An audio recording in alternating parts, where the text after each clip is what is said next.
तो किसान आंदोलन को आज 7 महीने पूरे हो गए हैं। पिछले साल 26 नवंबर को 3 कृषि कानूनों को रद्द करने की मांग के साथ इसकी शुरुआत हुई थी। अब तक कई दौर की सरकार से बातचीत हो चुकी है, लेकिन बात बन नहीं पाई है। आज किसान फिर से सरकार के खिलाफ आंदोलन कर रहे हैं।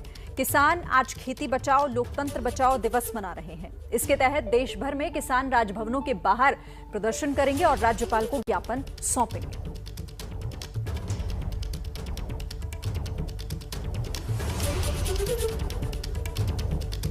तो 7 महीने बाद भी ये आंदोलन अभी तक खत्म नहीं हो पाया है। सरकार की तमाम बैठकों के बावजूद इसका कोई हल नहीं निकल पाया और आज एक बार फिर से प्रदर्शन की तैयारी है किसानों की।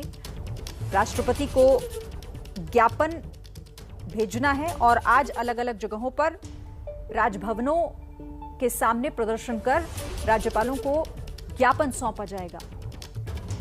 अभी तक वही मांग है सरकार से किसानों की, और जब तक ये मांगे नहीं मानेंगे तब तक प्रदर्शन वापस नहीं होगा, यह आंदोलन खत्म नहीं होगा। और देखिए, किसान नेता राकेश टिकैत का आरोप है कि सरकार किसानों से बातचीत ही नहीं करना चाहती। ऐसे में सवाल यह है कि फिर आगे का रास्ता क्या है। एबीपी न्यूज ने बात की है राकेश टिकैत से, उन्होंने क्या कुछ कहा, सुनाते हैं आपको।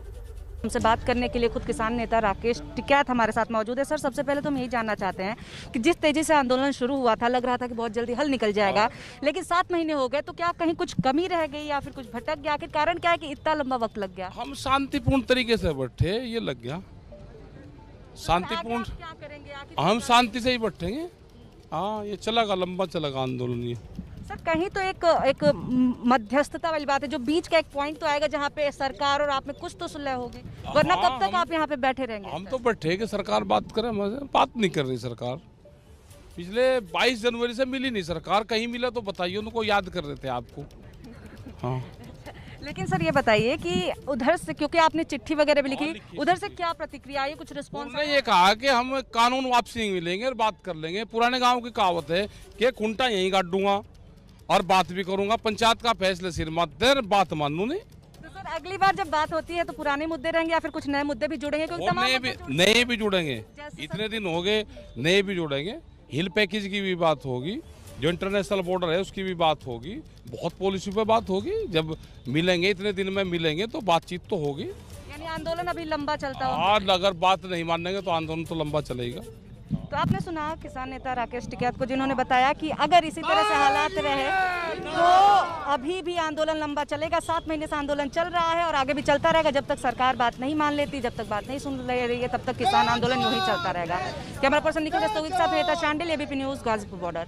किसानों की बात एक बार फिर से कर लेते हैं, क्योंकि किसानों के विरोध प्रदर्शन की तस्वीरें भी अब सामने आ रही हैं। 3 तस्वीरें फिलहाल है आपके सामने। जगह जगह किसान कृषि कानूनों को रद्द करने के लिए विरोध कर रहे हैं, प्रदर्शन कर रहे हैं। आज किसान नेता देश के अलग अलग हिस्सों में, राज्यों में राजभवन का घेराव कर रहे हैं। ये तस्वीरें उसी विरोध प्रदर्शन की हैं जहां खेती बचाओ लोकतंत्र बचाओ के तहत आज ये प्रदर्शन किया जा रहा है। पंचकुला, लखनऊ और गाजीपुर बॉर्डर की तस्वीरें देखिए आप।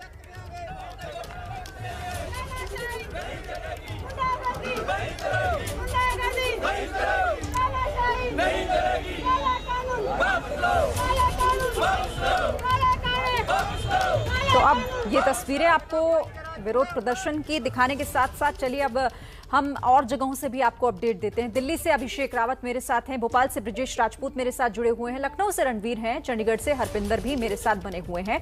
शुरुआत चंडीगढ़ से ही कर लेते हैं। चंडीगढ़ में किस तरह से विरोध की तस्वीरें आप देख रहे हैं हरपिंदर? जी देखिए, जहाँ से जो पंचकुला से जहाँ से जो राज्य भवन है वहाँ के लिए किसानों ने मार्च यहाँ से शुरू कर दिया है। जब मैं तस्वीरें हम दिखा रहे हैं, यहाँ से पैदल मार्च किसानों के जो किया जाएगा, ये अभी ऐलान किसानों ने किया है। ये फिलहाल तो ट्रैक्टर पे जा रहे हैं, पर आगे जो जाएंगे किसान पैदल जाएंगे। जोगिंदर यादव ने यहाँ पे ऐलान किया है कि जहाँ से तकरीबन 10 किलोमीटर राज्य भवन है, जहाँ तक किसान है जो पैदल ही जाएंगे। 3 कृषि कानूनों को जो रद्द करवाने की मांग को है, उसको लेकर किसान लगातार प्रदर्शन कर रहे हैं। आज 7 महीने पूरे हो चुके हैं और गुरनाम चुड़ीनी ने यह भी कहा है कि अगर पुलिस रास्ते में रोकती है तो हम बैरिकेडिंग तोड़ेंगे और हम रुकने वाले नहीं हैं, और हम अपना ज्ञापन है जो वो जोर देकर वापस आएंगे और ऐसी तरह ही प्रदर्शन आगे भी जारी रहेगा। इसी तरह से ये लोग लगातार यहाँ पे इकट्ठे हुए हैं। तकरीबन 10 से 12 हज़ार किसान यहाँ पे इकट्ठा हो चुके हैं। सुबह से कतारें यहाँ पे लगी हुई हैं और बड़ी बात यह है कि पैदल मार्च करेंगे 10-12 किलोमीटर तक, और जहाँ से जो औरतें भी शामिल हैं और बच्चे भी यहाँ पे जो किसानों के साथ आज आए हुए हैं, और बड़ी संख्या में जहाँ पे प्रदर्शन किसानों का किया जा रहा है। ठीक है अर्पिंदर, लेकिन देखिए दुखद यहाँ पर ये है, ये तस्वीरें थोड़ी डराती इसलिए हैं क्योंकि बहुत सारे लोग एक ही जगह पर इकट्ठे हैं, किसी के चेहरे पर मास्क नजर नहीं आ रहा, सोशल डिस्टेंसिंग भी नहीं है और इसी बात की चिंता जताई भी जा रही थी। लखनऊ का रुख कर लेते हैं रणवीर, वहां पर कैसे हालात हैं? देखिए, अगर किसान आंदोलन को समझना हो तो आप देखेंगे कि जो भी असर है वो पश्चिमी उत्तर प्रदेश में है। लखनऊ में राजभवन के आसपास जो है कुछ किसान इकट्ठा होना ज़रूर चाहते थे। ओसीआर बिल्डिंग के पास पुलिस लगी हुई थी, वहाँ पे उन्हें रोका गया। किसानों का एक प्रतिनिधिमंडल, उनको कहा गया कि आप राजभवन जाइए, वहाँ पे मिल लीजिए, लेकिन कोई हंगामा नहीं होगा। यही वजह है कि हजरतगंज, विधानसभा, वीवीआईपी, राजभवन और आसपास के जो इलाके हैं वहाँ कड़ी सुरक्षा व्यवस्था सुबह से ही थी। लेकिन जब लखनऊ से बाहर निकलकर हम जाते हैं पश्चिमी उत्तर प्रदेश, कैराना, बागपत, बड़ौत, मेरठ, रामनगर, मुरादाबाद, संभल, तो ये जो पश्चिमी उत्तर प्रदेश के जो इलाके हैं, इन इलाकों से किसानों का आह्वान किया गया और ये कहा गया कि आप ट्रैक्टर लेकर के दिल्ली आइए। और चूंकि गाजीपुर बॉर्डर पे ही सारा हंगामा 26 जनवरी को हुआ था, ऐसे में कोशिश है कि जो किसानों की संख्या बहुत ज़्यादा घट गई थी उसको फिर से बढ़ाया जाए, इस आंदोलन को आगे बढ़ाया जाए। चैनल को सब्सक्राइब कर लीजिए ताकि आगे भी आपको ऐसी वीडियो मिलती रहे। ट्रैक्टर पर बैठिए, दिल्ली पहुंचिए और इस संख्या को बढ़ाइए ताकि एक बार फिर से